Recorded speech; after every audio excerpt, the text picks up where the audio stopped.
If you come to Ohio, you El Sickos will pay. El Sickos. El Sickos. Signed, the Circleville writer. What the hell's going on? They do the story anyway. Duh. It is. Robert Stack's not going to back down. He's afraid He's of nothing. made of stronger stuff than that. Hello, welcome to Guides to the Unknown. I'm Kristen. And I'm her little brother, William. And this week, I am sitting back, kicking up my cute little heels, and Will's going to tell me the story of the Circleville writer. You just take it easy. Mm-hmm. All right, I don't want you to have to do anything like work. No, I would hate to have to do that, although next week, I will be. Yes. You'll be the one kicking up your stinky heels. We'll tell you what it is at the end, but Kristen already told me what she wants to do next week. This week, I'm explaining the entire story of a true case. Really, something of a true crime case, but with, plenty of oddities that I think elevate it to the realm of the strange. Excellent. And next week, we're going to get decidedly fictional. Yes. We'll tell you what it is 100%. But yeah, the Circleville writer. So for those of you who do not know, this past Saturday, Kristen and I had a fundraiser. Mm-hmm. We raised money for Planned Parenthood, which, by the way, thanks to all of you, quite frankly, for sharing the page and joining us and donating, we raised over $3,000 for Planned Parenthood. Yes, which was is unbelievable. Unreal. It was not even in my wildest dreams did I think that we would raise that much. So thank you so much. It was so awesome. For posterity's sake, I'd like to include a link to the live stream in the notes for this episode so that Guide to the Unknown feed contains all things Guide to the Unknown. Sure. But yeah, thank you all so much for that. So in that live stream, we had a live chat going, just as we do right now as we record. Yes. And our viewer, in that case, Ray, had posted a question for us, because we were doing a thing where we were going to talk to an online Ouija board, and they said, ask it who the Circleville writer is. Right. And we didn't know, I'd never heard of this before, ever. Yeah. Ray commenting it was the first time that I'd ever seen those words. Same. And on the spot, we both sort of were like, well, that sounds intriguing, so we decided to give it a light goog. And what I saw at the time on Saturday was somebody, somewhere, sometime, was sending letters to people who live in a small town. Mm-hmm. They appeared to almost know everybody's secrets. Yeah. Somebody who was like Gossip Girl. Is that what Gossip Girl's about? I think so. I was actually just messaging with Stephanie from Books in the Freezer about this today. Gossip Girl came up and I was like... name dropped. I know. And I was like, I've never seen it before. And she was like, it may not have aged that well, but it's very fun. I think basically Gossip Girl is somebody who goes to a high school and has a blog where she just blows up everybody's spot constantly. Oh, okay. And then it's signed XOXO Gossip Girl. Interesting. I had no idea. Mm-hmm. But so, yeah, I guess it's basically Gossip Girl. Yeah. Just go watch that. Bye, everybody. But it definitely piqued our curiosity, and we decided to look into it for this week.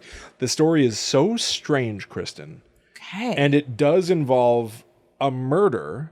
It appeared eventually on the show Unsolved Mysteries. Oh. Yeah. So that's why. That's why. Yeah. You little sneaker. They call me a sneaker. We just recorded the upcoming episode of the Netherworld Dispatch, which is our second podcast that's hosted on patreon.com/GTTUpod. And Will said, hey, why don't we look at a bunch of Unsolved Mystery clips? I said, that's a great idea. I had it on the brain. He didn't tell me why. Unsolved Mysteries referred to this story as the Poison Pen Murder, which is a great name. It's a great name, a great spooky name. And here is the story. At its sort of simplest, it is true. Somebody was sending letters in a small town, sort of purporting to know people's secrets. Mm-hmm. But it feels like it was very, very targeted. Okay. It starts in 1976 with Mary Gillespie, who was a school bus driver. So Mary Gillespie receives a letter. She lives in Circleville, Ohio, giving the story its sort of name. The Circleville writer sends her a letter. Mm-hmm. It was postmarked from Columbus, Ohio, just north, an hour or so north. And it seemed to be alluding to an affair that she was having with the school's superintendent, Gordon Massey. Okay. Now, she keeps it secret. She keeps she gets a couple of letters that she's just keeping to herself, doesn't share them with her husband, Ron. Is it because she's trying... spot. I guess. Right. Or is it trying to hide her affair? She would claim that she was not having an affair at all. Oh, okay. So essentially that suggests that this letter writer is delusional or mistaken or, scary, but incorrect. Right. Here is what the first letter says. And this is all written, by the way, in very threatening block letters. It's intimidating. Are they threatening because we associate them with, like, I don't know, scary things like the Zodiac and Robert Durst? Do you think? I haven't seen Robert Durst's letters. Oh, really? Is that scary? Yeah, I mean, they're just weird block letters that I enjoy scary looking letters. We now know that a killer wrote. Okay. So, is the handwriting actually freaky looking? Oh yeah, I think so. Yeah, I think it's very spooky looking. It there maybe I can even pull it up on the screen real quick if people are watching. But the letters are very tall and skinny in a way. Yeah, they are weird. Yeah, what's particularly strange about it is that it's written clearly on like lined notebook paper. Yeah. And the letters take up 2 lines of height. And then they skip a line and then 2 lines of height of these letters. It's just very odd. Right. Looking. So this actually is letter 1 if you want to give it a read. Yeah, it says, "Stay away from Massey. Don't lie when questioned about knowing him. Yeah. I know where you live. I've been observing your house and know you have children. This is no joke. Please take it serious. Everyone concerned has been notified and everything will be over soon." Everything. Well, My good friend Jessie, who's a tattooer, is like a lettering expert, and I want to send her this and just show her, because you're right, the lettering is so weird, the handwriting. It's strange. And phrases like "everything will be over soon." Yeah. What does that mean? Oh, What is totally. the context of that? Right. That is the purest essence of my threatening life? and frightening. Yeah, exactly. She gets another letter that reads, "Lady, this is your last chance to report him. I know you are a pig and will prove it and shame you out of Ohio. A pig sneaks around and meets other women's husbands behind their backs only. Causes family. It's all, Yeah. I even garbled. typed it with all the typos. Yeah. So it's screwing me up now. Causes families, homes, and marriages to suffer. You are such a pig and I will prove it." That's a crazy thing to say. You are such a pig, and I will prove it. I'm going to prove that you're a pig. It was like a subjective insult that no one really knows what exactly it means. Why doesn't he come to your rescue? Or has he too much to lose? His wife, in which pigs like you take advantage of. His $28,500 a year job. Or his kickbacks. How's your little girl?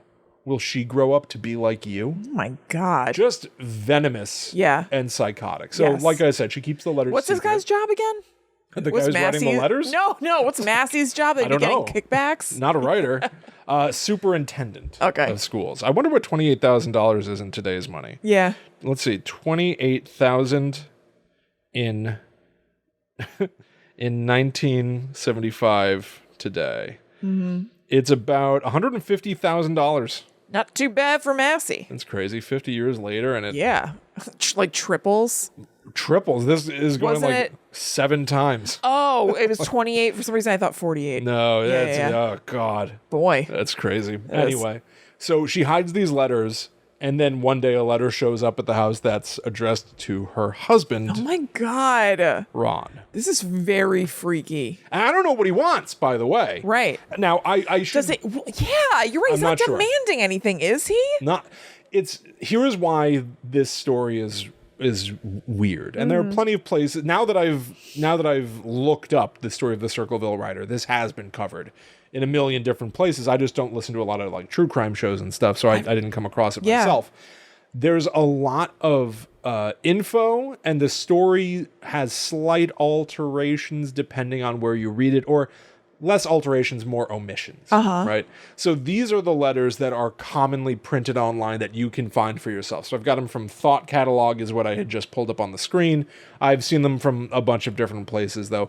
It's not clear to me if these are literally the first letters that ever came. Right. These are the ones that were shared. Right. I'm not sure. Because looking at these letters, I don't know what this guy wants. Does he want her to admit the affair that she's having with the superintendent? Why does he say, why won't he come to your rescue? What does that mean? Right. I mean? Yeah, she hasn't known that she was in trouble to this point. It's strange. Like, I wouldn't really know what if this is all there is, and for the sake of this episode, I have to just sort of go by this is what I got. Right. I would not know what this guy wants. Right. What do you do to make this stop? What are his demands? How do I make you happy? Yeah. So finally, her husband, Ron, gets this letter. Mr. Gillespie, you are doing a lot for her. No one cares that much for anyone this day. Make him come to her rescue. But he won't. He's being awful good lately. He knows what he must do, but he won't. Make her admit the truth. Call the school board. His affairs must stop. Everyone will know soon. Think of yourself. Is this like Massey's partner? Right? So that's one of the theories. Spoiler alert, nobody knows who this person is. Okay. This person is never confirmed. No identity for this writer. Because it seems so personal. It does. You know? You would think these letters would be going, 'cause even that one to Ron Gillespie is like, his affairs, Superintendent Massey's, right, must stop. Right. Write this letter to Massey. Yeah, right. Leave the Gillespies alone. Right. What are you doing? But maybe he was. Because it seems like... And Massey just didn't come forward with them. I've got conflicting reports as well that the letter writer was messaging other people in town with other vendettas. But there's also a grand theory that this was all somehow politically motivated around Superintendent Massey's reputation, the sheriff's reputation. There are countless theories here. Yeah. Too many theories to mention. I cannot encapsulate this entire story. This is just the timeline that I'm sort of cherry picking to share because it's so wild. Right. Holy Toledo. So things get complicated from here. So right now, our central figures are Mary, who is a bus driver, her husband, Ron.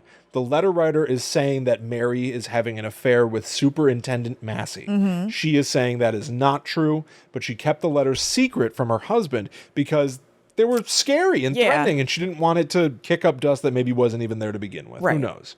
But now, Ron knows about the letters. Yeah. The sphere is about to grow. Nice, Ron. Kristen, that was amazing.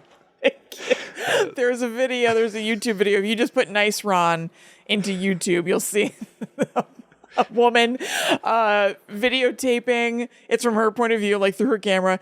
There are like a whole bunch of deer in this yard, like all gathered right by the door. And then you hear like, and all the deer disperse. And she goes, nice, Ron. And he goes, I sneezed. Oh, I'm not allowed to sneeze. And it just cuts off. And it's so funny. I think that's one of the things I've laughed hardest at one of the funniest in my life. It's one of the funniest things I've ever seen. Beside myself when I first discovered that. It's just such a great microcosm of like a domestic. It's so slice of life. Yeah. It's I sneezed. Oh, I'm not allowed to sneeze. I'm not allowed to sneeze. Like, oh, I did something so horrible. I sneezed and it scared the deer away. But the thing that heightens it even more is that she's filming the deer and she clearly hits stop on the recording before he's done talking. So he goes, what? Totally. I sneezed. Oh, I'm not allowed to sneeze. Yeah. I love that. I love that. Oh, it's so good. Nice, Ron. A nice moment punctuated with a little domestic squabble. So anyway. I encourage you to look it up. It's one of my favorites. Look up Nice Ron. You'll find it. It's fantastic. So Mary and Ron share these letters and what's going on with Ron's sister, Karen, and her husband, Paul. Okay. Paul is going to be a big figure in everything that goes forward. All right. Enter Paul, stage left. Yes. They also tell Paul's sister, but she never comes back, so I'm leaving her out. Anyway, Mary had a theory at the time. She goes, the person who's writing me these letters, I feel like might be this other bus driver. There was this other bus driver who had tried to sort of like come on to me, and I spurned his advances. Maybe he is somehow a sicko getting his revenge on me or something, or even trying to like damage my reputation or something. Who knows? But I think it's this guy, this other bus driver. So collectively, Mary, her husband Ron, Ron's sister Karen, and her husband Paul, they all go, all right, here's what we're going to do. Paul, you're going to write a letter. You're going to write a letter to this other bus driver who we think might be the anonymous writer. You're going to say, I know you're that writer. I know it's you. And you'd better back off. You'd better stop it. Okay. They send this letter to this suspected other bus driver who might be writing these letters. Kristen, the letters stop. Oh, okay. Seems pretty cut and dry, right? Doesn't Certainly it? seems that Doesn't way, it? yes. It seems cut and dry, right? Yes. It's not. Of course not. So a year later, 1977, evidently the letters start after a time, and then this event happens in 77. And I'm going to read you this directly from thoughtcatalog.com. Okay. All links, sources are going to be in the show notes on gttubot.com. On August 19th, 1977, Ron Gillespie received a call and suddenly became angry. Mm-hmm. This call comes to their house. We do not know what he hears on the other end of the call. To this day, we do not know, but it enrages him. He gets his gun, and he told his kids he was going to talk to the person who was writing the letters. Mm-hmm. So presumably, maybe that was the person that was on the phone. Right. A few hours later, Ron Gillespie was found dead. Oh. The result of crashing his truck into a tree. Before he died, somewhere between getting the phone call and saying, I'm going to go confront the guy who wrote the letters, and his body being found, he fired his gun. Huh. Okay. The gun was fired once. On Unsolved Mysteries, they show this, a reenactment where he's on the phone, and he gets all angry, and he hangs it up, and then he walks over to just shoots his gun. Yeah. He walks over to like a teeny tiny cabinet by the front door, opens the top drawer, moves like a napkin, and there's a gun in there.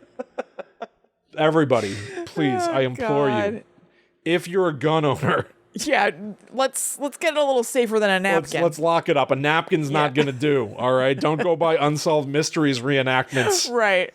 We're not playing by those rules. Come on, we got to get serious about gun control. God, yeah. No more napkins. No more napkins. No more napkins. Seriously, Don't we're in cut hell. it. Yes. Anyway, so the official police report from Sheriff Dwight Radcliffe says that Ron died as a result of drunk driving. Don't drive drunk. There's a lot going on. Despite Ron's friends and family saying he rarely drank and had not been drinking that day. Mm-hmm. So even that I just want to underline, because this is such an odd mystery. It's perplexing to me sometimes the way that people talk about mysteries like this, where it's like it's sort of already enough for there to be an anonymous writer, right? Why it seems possible, certainly in the realm of possibility, for Ron to have been drunkenly driving. Yeah. But then they make a point of saying he never drank and he wasn't drunk that day. The implication of which could only possibly be, what, someone got him drunk?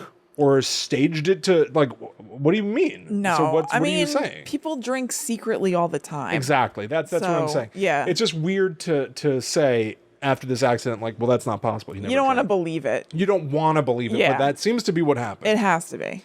After Ron's death, other residents in Circleville began receiving letters alleging that Sheriff Dwight Radcliffe is now looped in. He was involved in a cover-up relating to Ron Gillespie's death. Basically, Paul, the brother-in-law, starts being like, there was foul play involved. And the sheriff says, you're right, it does feel like there was foul play involved. And then the sheriff is going to flop and on the record say, no, drunk driving accident. Which now makes it's getting murkier and murkier, muddier and muddier. It's getting even for me trying to read this, right? Especially for me trying to tell you this, the more you read about this sort of harder it gets to actually find a concrete truth anymore. Yeah. Someone sending you a letter that you can look at and take a photo of and post online is cut and dry. But this sort of like missing time and he never drank and it was an accident. He shot no, it wasn't. Gun. He shot one time. But nobody's reported being shot, right? Exactly. So what happened? Was there some sort of an altercation where he did confront the writer, got off one shot and the person got away? Right. Or he fired a warning shot in the air. Yeah, here I come, writer. Yeah. I see you, Circleville writer, and now I'm going to get you. Yeah, with my gun. Pew, pew. Yeah. I don't know. It gets so swampy.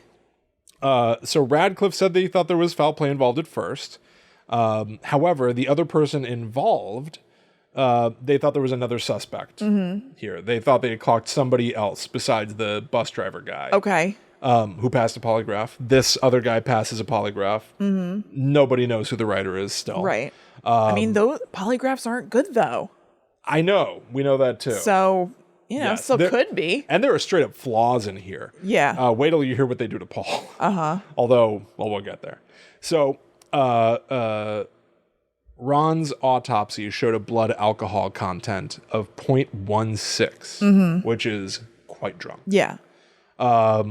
So that's, he believed officially to have been the cause of his death. After all this, after his death, after Ron Gillespie's death, his wife, Mary Gillespie, reveals she is having an affair with Superintendent Massey. Oh my God. She was doing it the whole time. No.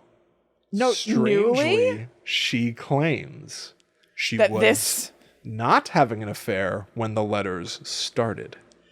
But then talking about them and conferring about them with Massey created a spark. It was like a good idea. Maybe we should.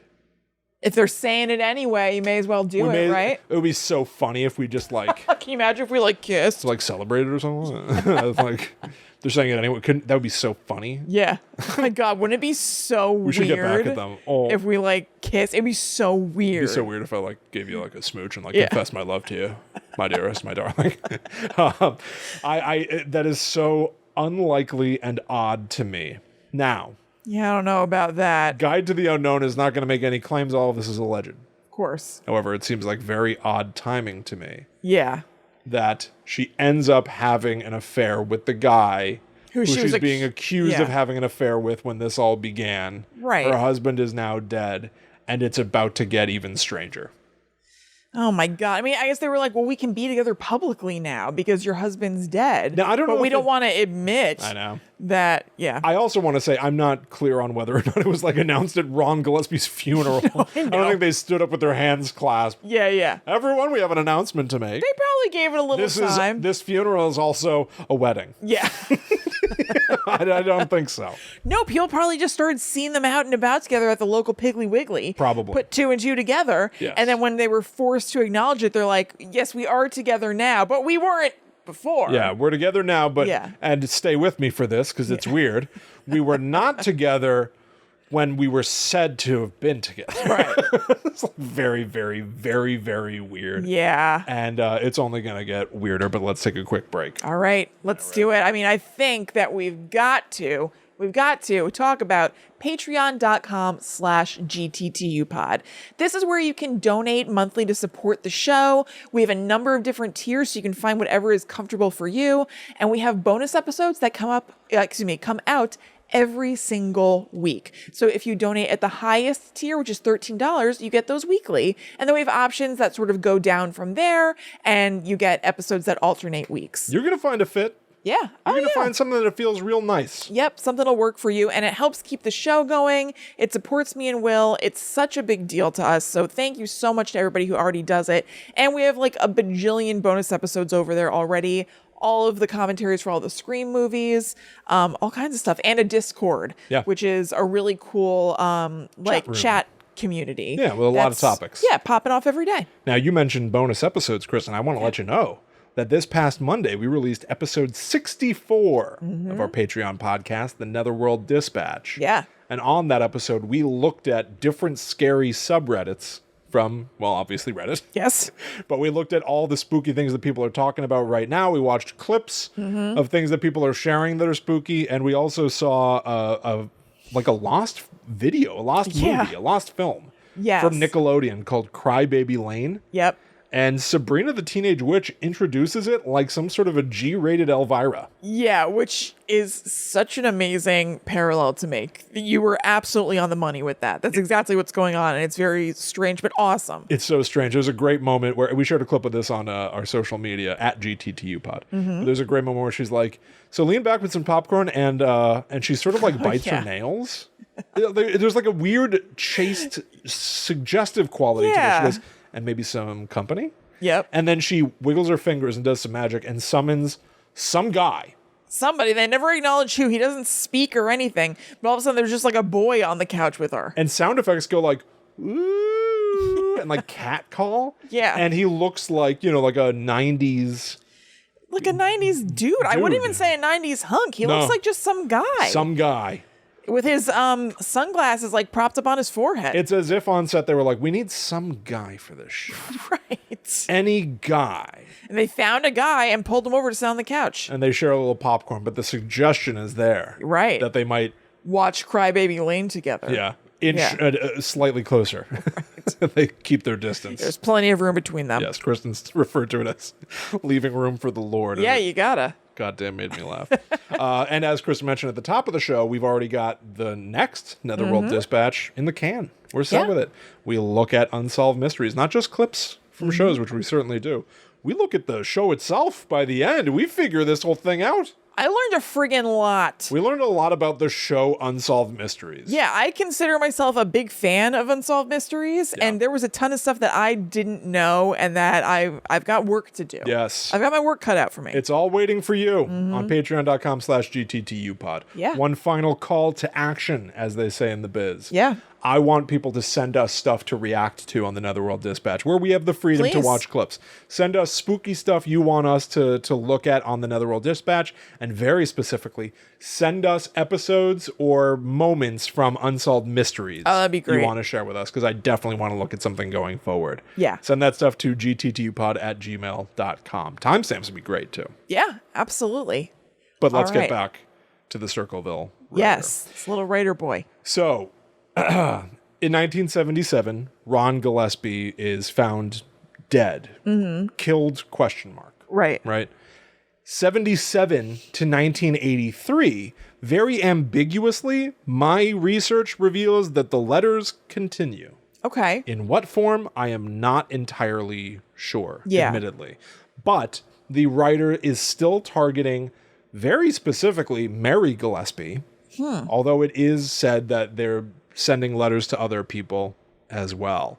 I've got an example of another one of these letters that I just think is so kind of spooky and interesting. If you wanna read this, yes, you can see it there at the top. I just love how they look, and when I say things like I love, yeah, I know. I look at all these things.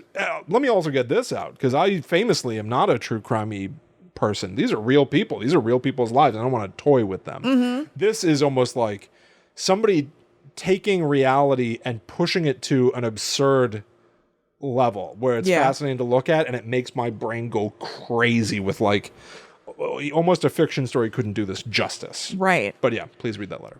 Okay, it says pleased?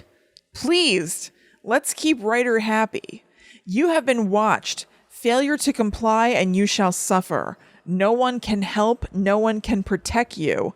Obey, obey. Get Mr. Massey elected to some type office, or you will surely pay, and the town of Circleville shall too. It is on you. See, now I don't have a great timeline of each individual letter, but this must have just been in the mix somewhere. What's going on? I know. What is going on? It's confusing. Was Mr. Massey writing some of these things? There was a theory that it might have been Mr. Massey's son. There was a theory that it might have been his wife. Right. There was a prevailing theory that experts today, as recently as last year, all seem to agree on. But let's not get ahead of ourselves. Because, I mean, why is it all about elevating Mr. Massey? There is so much. I didn't mention this, but I should have. In one of the letters to Ron Gillespie, the writer urges, kill them both. I know where you live. You're pushing your luck. All right, so that's not very elevating Mr. Massey. And also the first one she got wasn't either. It's, but, God, this one is, though. It's weird. Yeah, and could it be a secondary copycat? I don't, exactly. Are there multiple people writing these letters? I'm not sure. Right. But it's all going to start coming to a head in 1983. Okay. So, the letters to Mary have been going on all this time, presumably. I do not have them all. I do not have a complete timeline. It escalates in such a wild way. I guess maybe the Circleville writer didn't feel like he was getting the attention he needed. Maybe Mary Gillespie was not taking him seriously for whatever he was demanding at this point. So the writer begins to leave signs around town outing Mary Gillespie and Superintendent Massey. Saying horrible things about Massey assaulting Mary Gillespie's children. I don't know if they're true or not, but the Circleville writer at least seemed to believe they were. Yeah. The Circleville writer starts leaving these signs deliberately along Mary Gillespie's school bus route. Oh my God. Knowing she's going to drive past They're them. like obsessed with her. She's going to see them. Finally, she sees one of those signs and she's had enough. Yeah. She pulls over the bus, which I believe is empty. But she pulls over the bus and runs up to one of the signs to rip it down in a rage. Yeah. When she rips down the cardboard sign, she finds something behind the sign.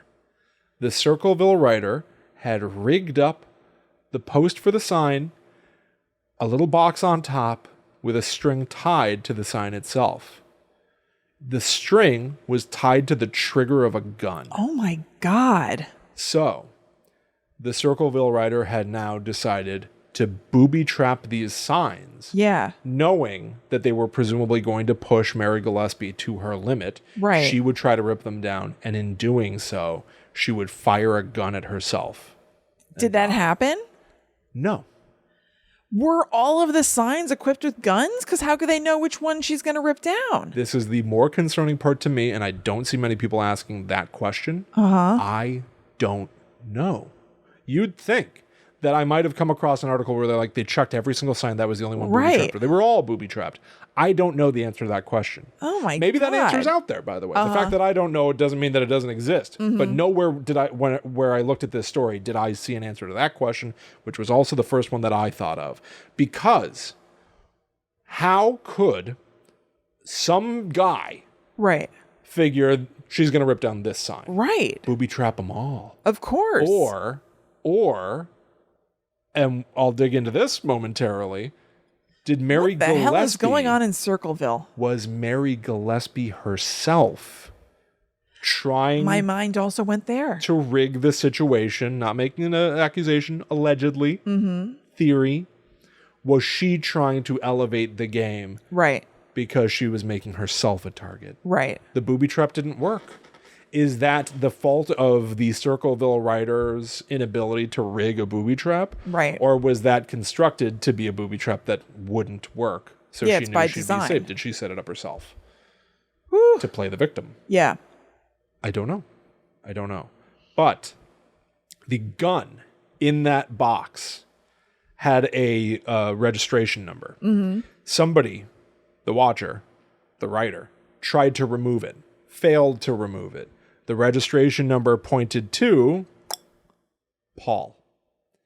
The gun... Wait, and Paul is her brother-in-law, right? It's correct. her husband who is past's brother? Her husband who is past's brother-in-law, so her brother-in-law too. Yeah. Paul is the one who they had also, years earlier, asked to write a letter to who they had believed to be the Circleville writer.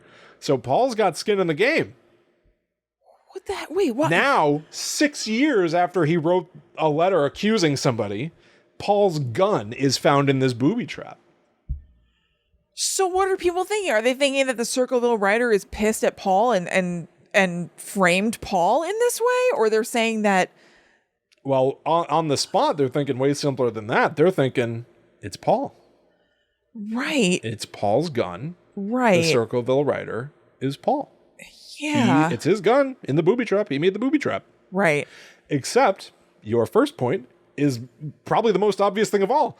Why would Paul be the Circleville writer, being anonymous for years, use his own gun with the registration number still on it? That's the reason I was thinking somebody's framing him, because why would you do it this way? If you've gotten away, clearly you've got some sort of smarts and evasive tactics, then why would you make such a rookie mistake? Because here's how muddy things get. Did he know that people would go, there's no way he would use his own gun, thereby making himself look innocent? He would claim that gun went missing. Of course. Maybe it did. Right. Maybe it didn't. What a tangled web we weave. How complicated is this? This is like, people joke about like Scream being meta. This Circleville writer's strategy is meta because it doesn't just rely on like, I'm going to write this letter anonymously and do whatever. It might go so far as I'll implicate myself because nobody would think I'd ever implicate myself. Right. It's really the theories that become super involved in meta. It's so complicated. Yeah. Wow. But it is might this just a small town, a big town? What's going on? I've never heard of it. I don't know. Yeah, I don't know. I've never even heard about this case. No, I hadn't either. Until Saturday. Thank you, Ray. Yeah, it's fascinating. I've greatly enjoyed my research here. I hope it's making sense to people. I'm trying. It's very making hard to sense to me. So,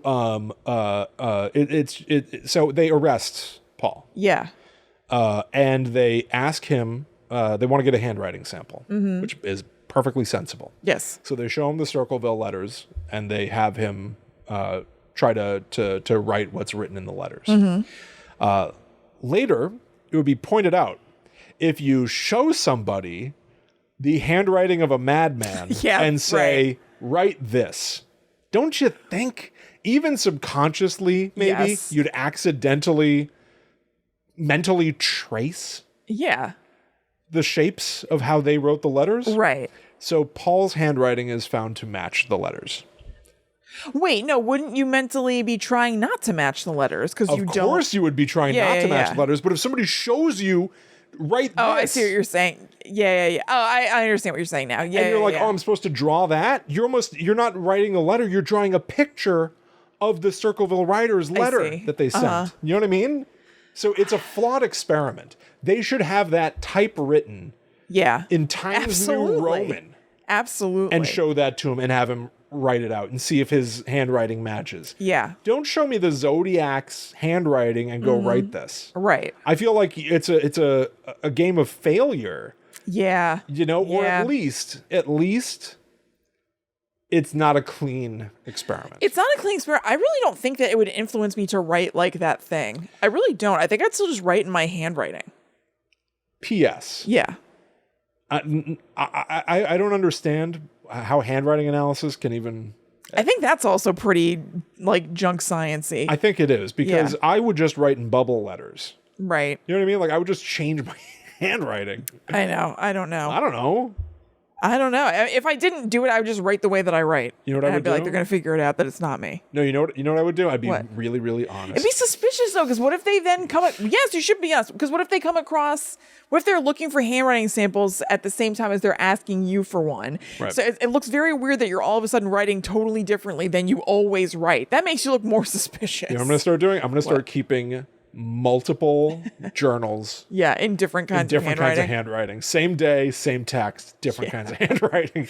I used to change my handwriting all the time when I was a kid. I think kids do that, Everybody experiments with it. You got to find your... You got to find your E. What's my flavor?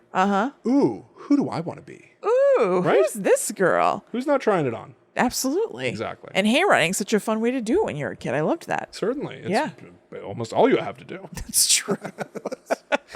I tried writing in that notebook the other day, by the way. It's all cramped and tiny. And I don't know what I'm thinking. It's in my pocket right now. I wrote 5 sentences, and I'm like, screw this. Forget it. Maybe you just need a bigger notebook and you don't keep it in your pocket. It's very little. Yeah, that's a little one. Use the one that Andrea sent to us. You're right. It's a good size notebook. That's a good size notebook. I just wanted to have something in my pocket. You know what I mean? I wanted to have something all the time. You have your phone in your pocket. You know what I mean? You'll be fine. I wrote down zombies are played out but super fun. The only problem is you can't really read it because my handwriting also sucks.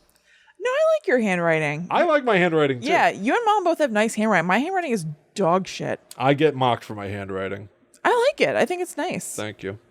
Ghosts. One is the spirit without a body. The other is a body without a spirit.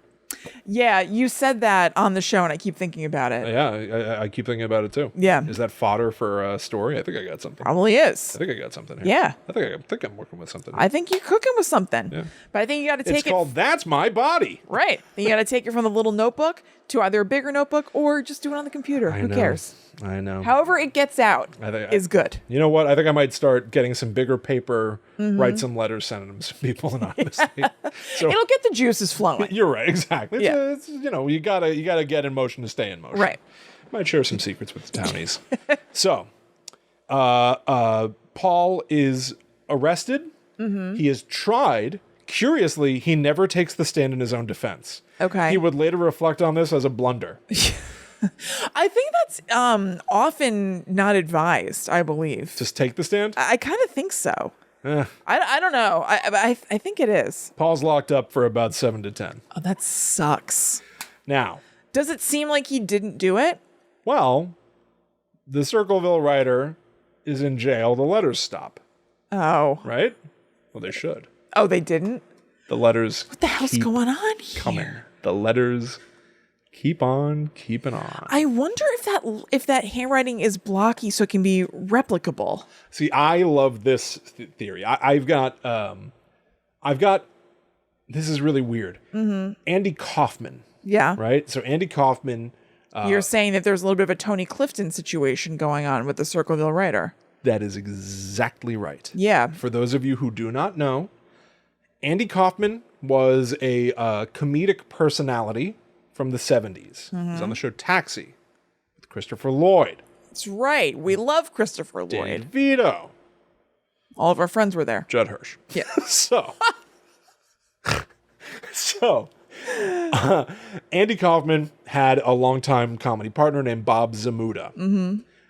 Andy Kaufman was known for toying with people's expectations and perception. Yeah. Right? So he had, I think, was it his hour-long special or Christmas special, whatever, where he had them affect the tracking of it on TV so it looked like your TV is glitching. Like somebody would need to pound the top of the TV and adjust the rabbit ears. Right. Andy Kaufman had baked that into the program to mess with people. He did this routinely. It went wildly far. So far, he's one of the people that people are like, he never died. Yeah, right. We should look up. That's true. That's a good like one. Yeah. So Andy Kaufman starts inviting somebody named Tony Clifton to open for him when he's doing stand-up. Yeah. Tony Clifton is a tacky, brash, like nightclub singer guy. He's wearing one of those ruffly shirts, like a cheap sort of like prom tux, a velvet blue, sky blue tux. Yeah, like what they were in Dumb and Dumber. And he talks like this. And he yells at people. And His voice is talks really about women. Uncomfortable, I find. Talks a little bit like Alex. What's his name? Who are you thinking of? Infowars.com. Oh, Alex Jones. Talks a little bit like Alex Jones. Yes, you're right. God, that seems like it hurts. Yes. I watched a little CNN special about Alex Jones a couple weeks ago. That voice is... That's wild. It's not like he's not talking normally, you know? Yeah. He's pushing. He's going back here. Yeah. So people start going, Tony Clifton sucks, and he's like a misogynist and racist. It's a nightmare. And then they go, whoa. I've never seen Andy Kaufman and Tony Clifton in the same place at the same time. And people go, that is Andy Kaufman. Yeah. He's putting on a fat suit. Yeah. And sunglasses and a big fake mustache. And he's being his own opening act. Mm-hmm.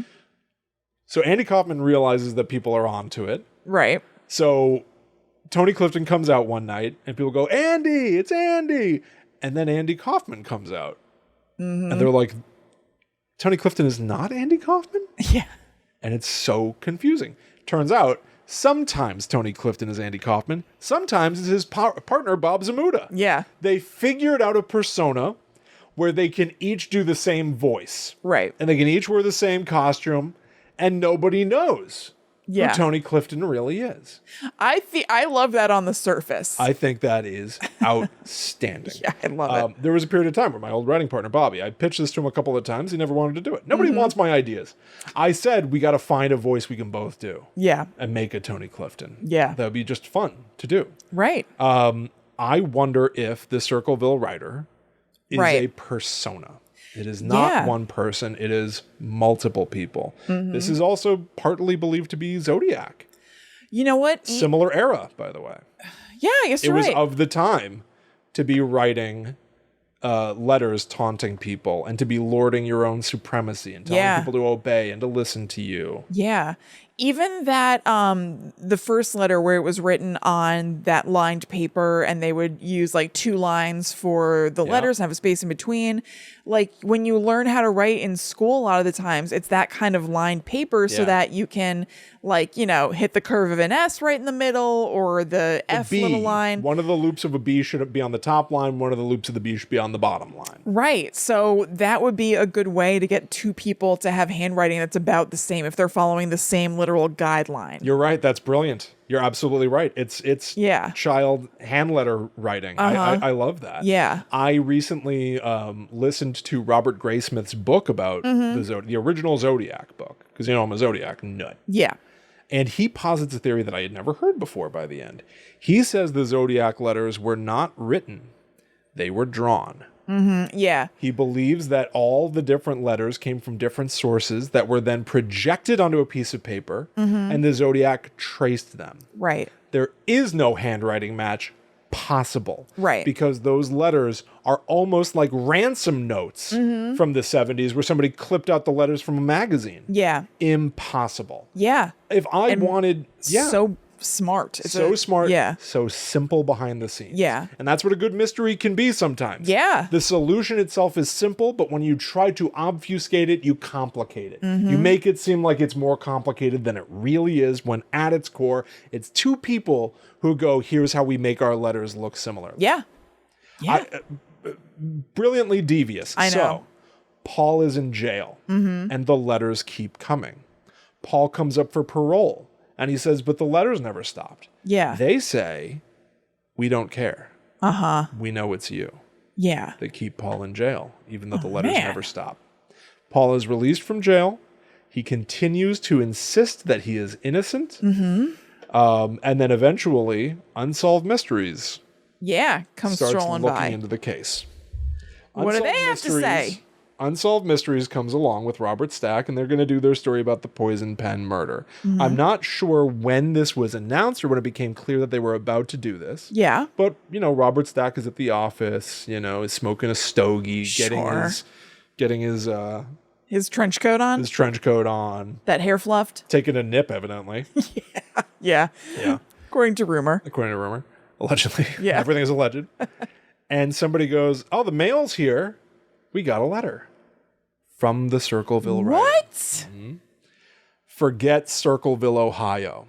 If you come to Ohio, you El Sickos will pay. El Sickos. El Sickos. Signed, the Circleville writer. What the hell's going on? They do the story anyway. Duh. It is... Robert Stack's not going to back down. He's afraid of He's nothing. made of stronger stuff than that. Exactly. Yeah. Kristen, exactly. You know what boogeymen are afraid... Boogeymen look under their bed for Robert Stack. Absolutely. Can we get Chuck Norris jokes to be I was about to say the exact same thing. Yeah. Those old jokes. Yeah. Don't even change the form of the jokes. No, just find insert and Robert replace. Stack. Behind Robert Stack's beard, there's only another fist. He doesn't have a beard. Who cares? Who cares? They all work. They're as good as gold. They're evergreen. Yeah. Just the flavor of Unsolved Mysteries won me over instantly the second that I was watching it. So at one point they wrote this that I thought was fantastic. Paul's in jail. They say, everyone assumed that with Paul behind bars, the letters would stop. Everyone was wrong. Nice. It's like that flavor, that simplicity, that tone. It's the best. It really is the best. So it's the gold standard. I love it. It truly is. So Paul's released from jail, continues to say he's innocent. He even goes so far as to assemble a 176-page long timeline of events from his perspective that I found a link to, and the link had changed to be some like PDF about a movie. Oh. So it was wrong, so I couldn't read it, which was very unfortunate. Yeah. But the point is, Paul stays very much involved. And he's in the Unsolved Mysteries episode. And he says, listen, that's not my family anymore, but I still want to know. I think everybody should be questioned. What do you think? Do you think he's innocent? It's said that... so Paul dies in 2012. Okay. So we'll never know about... Unless we catch the other guy, right? Yeah. We may never know now. I read something from last year. Now, this came from where? This came from CBS News. A variety of professionals, including Robin Yoakum. My favorite professional. insists, after looking at all the letters and doing further handwriting analysis, they say, I don't think it was Robert Yoakum who said this, but they say basically, you cannot change your entire handwriting. Yeah. Some things are just like baked in. It was Beverly East, handwriting expert Beverly East, who said numbers don't lie. Numbers give it away. And she would swear on a stack of Bibles in court. The person who wrote the Circleville writer letters was Paul. He may have written them ahead of going to jail. Yeah. And had an accomplice who sent them out. Yeah. But he wrote them. Wow. That's what she insists today, as recently as last year. Yeah. That's not the only other theory out there, though. Because another show got a hold. I was watching a bunch of stuff for this. This was very enjoyable. Sounds fun. Thank you again to Ray. I really enjoyed my time with this mystery. I'm loving hearing about it. And it was so like potent and flavorful. Yeah. Unsolved Mysteries, like they covered multiple things per episode, the way we used to do. Yeah. So not only did they cover the Circleville writer letters, they also covered that time Agatha Christie went missing. Oh, I love that story. It was just like such cool, like ephemera. Yep. And then I found out that Drunk History covered this story as well. Excellent. But you know how they do like multiple topics per episode? Yep. Kind of like we used to do. Yeah. They also covered that time Agatha Christie went missing. That's weird. Isn't that weird? Why do those pairs tonight? And we've covered when Agatha Christie went missing. Did I mention that? No. Episode 37 Nice. is when we covered when Agatha Christie went missing. Yeah. If you want to hear about that. I also wrote it up as a blog post that's on gttupod.com. Good. Somewhere. That should be on GTTU Pod. I think it is. It better be. Yeah. Want it there. Yeah. So I don't know why. I wrote that one just for us, so it probably is on there. Excellent. Yeah. I don't know why Circleville and Agatha Christie, unless Drunk History was watching Unsolved Mysteries and was like, let's do these both. Yeah. Anyway, Weird. So Drunk History, the episode, they have Georgia Hardstark from My Favorite Murder. She tells the story of the Circleville writer. It's a lot of fun. Yeah. And by the end of the episode, they do something that I want to say is like almost unprecedented and shocking. Okay. What's the guy's name who runs that show? Derek. It's Derek something. I don't know. Winters? Maybe. Walters? Something with a W? Jessica Walters. I'll look. Yeah, I want to get his name right. Yeah. But so he goes, you know what? I bet I know what happened. I bet that it was Mary Gillespie. She wrote the letters. She set up the booby trap. She did it all. She didn't want her husband to know about her affair. It was her the entire time. It was definitely her. Uh-huh. And I was watching and I was thinking, like, it's one thing for, like, Guide to the Unknown to say stuff like this, but constantly go, like, allegedly. Right. I want to know if there was any reaction to that fall. I didn't find anything. Right. But I thought it was pretty big of Drunk History. Yeah. To just go, I bet she did it. Well, maybe they were drunk. It certainly is a theory that And the it's story still- kind of leads you to. Right. You know? Yeah. But It's Derek Waters, by the way. Derek Waters? Yes. It just sort of surprised me that on that sort of venue, they posited a theory about somebody's guilt and sort of joked about it. Like, I don't know. Yeah. I mean, supposedly, what? Of course. We kind of just did that. I don't know. Naturally. But yeah. Well, I mean, I don't know. We didn't plant our flag on any one suspect. No, and so- I can't plant my flag. The story sort of goes cold. So to believe what I've read online, after Unsolved Mysteries gets their letter, shortly after, no more letters ever again. Huh. Yeah. Wow, what a story. Isn't it? And was there gossip going on besides Mary Gillespie? Were they writing to just like, They were. Yeah. like the hairdresser is having an affair with this person? It Like, wasn't quite on that scale. I that was sort of how like I got kind of bewitched by the concept. oh, that's right. It happened early on, you said, I guess. That Yeah. the other people were getting the letters. I forgot. Yeah. But I did think that it was just like almost one morning everybody checked the mail. Right. And simultaneously everyone got a letter that outs the entire town's sins. Yeah. That would be fascinating. Yeah, it would be. That's a great fodder for a story right there. Man. But no, it's just some unknown person with I bet we'll never confusing know. unknown motive, except possibly murdering Ron Gillespie Right. and taking a shot or dodging a shot, and possibly trying to booby trap a sign to murder Mary Gillespie or get her to kill herself. But even that's almost like a saw trap kind of a Yes. thing. You know, like that's.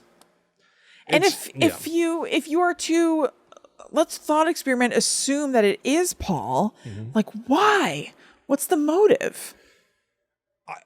Just power? I think that there was a motive posited, but I don't quite frankly, I don't remember. Yeah. But there's just so much like evidence that seemingly ties him Right. to it. The gun and the handwriting. Totally. When you've gotten, here's the other way of looking at it. When you have nothing else, Right. that stuff looks especially Absolutely. intriguing. Absolutely. But it does seem strange to me. But to what end? Like, why? What was going on there personally that he wanted to out Mary so bad, that he wanted to kill her and Ron? Yeah, I don't know. But I would hazard to say that we can still somewhat lean on, why did Zodiac write letters? Why did BTK send letters? Some of it is for personal glory. Yes. And yeah, a personal feeling of power. Yeah, I mean, most horrible things boil down to that. Yeah. Is wanting power. Yeah. That is a nutty story, William. Yeah. Holy moly. What do all men with power want? More power.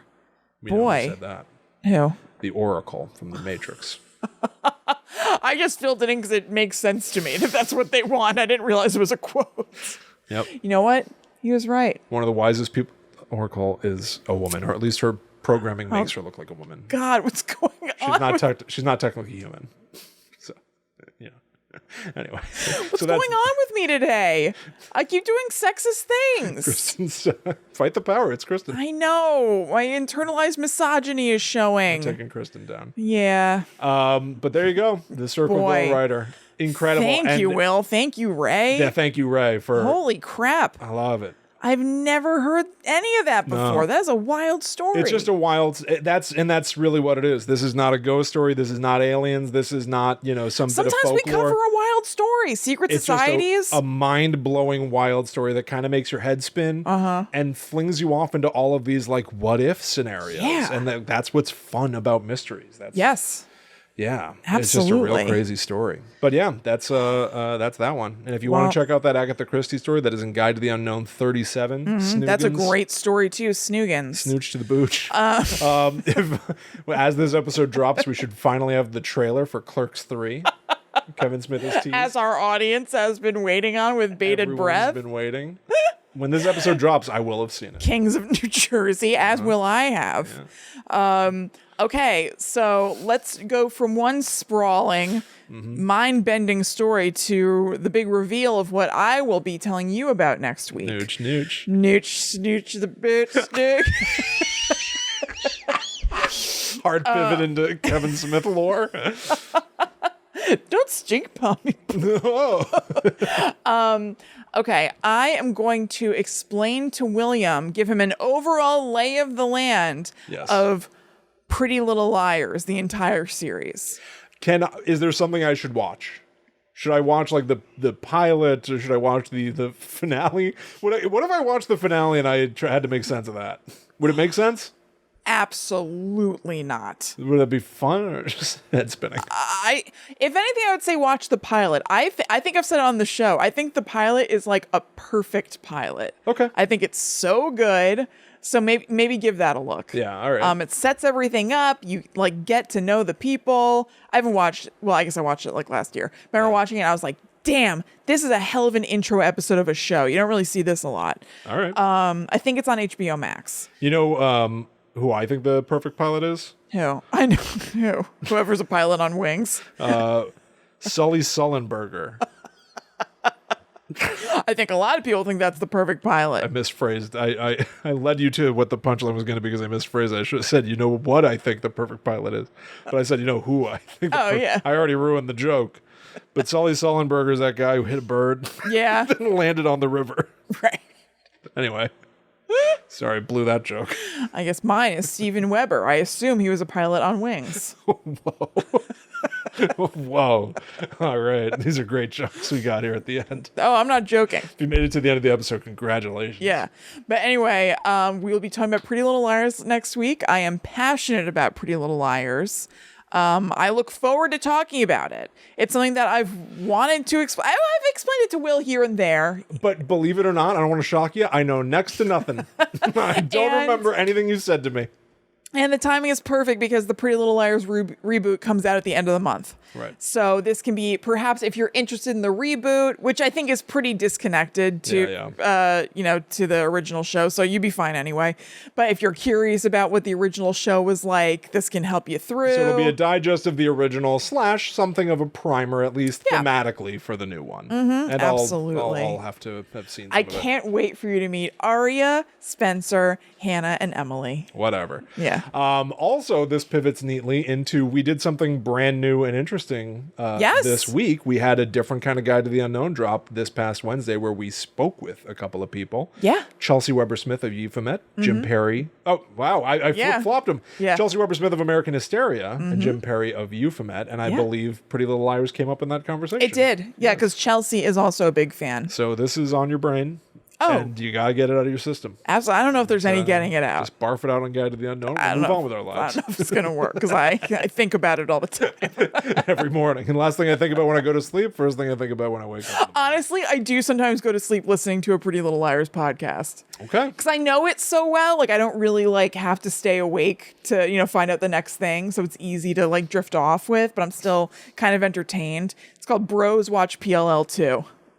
PLL2? As well. Oh, as well. Yeah. Oh, okay. Because the idea is that it's not for bros. Yeah, right.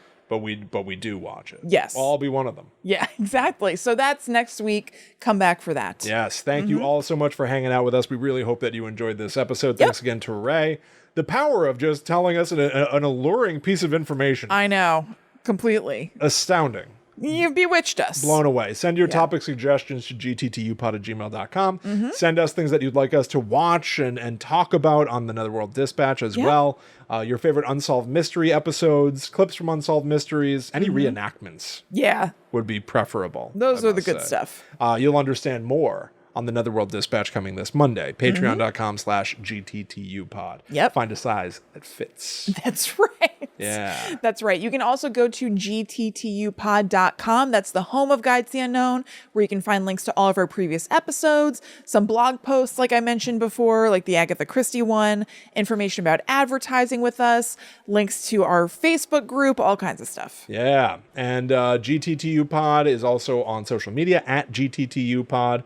Follow us on Twitter, Facebook, Instagram, and TikTok. You can also follow us online. Yep. I'm at Chillin' Kristen. I'm at The Myth Traveler. So thank you all so much for following us down this complicated story with a lot of twists and turns and a mystery that lingers and lives on possibly forever. To this day. We'll be back next week for something that definitely ended. Well, did it though? Wrapped up. Did it though? At least stopped. It's back. It is back. Yeah. It's back. Just like A. Oh boy, oh boy, oh boy. But until that time comes, we must travel. Back to the Netherworld. Go me. Back actually over to Rosewood. Go away. Rosewood, Pennsylvania. You're savoring this too much for my liking. Your liking? My liking. Whatever. Nooch nooch. Snooch the nooch, my little bitch. Snoochie poochies.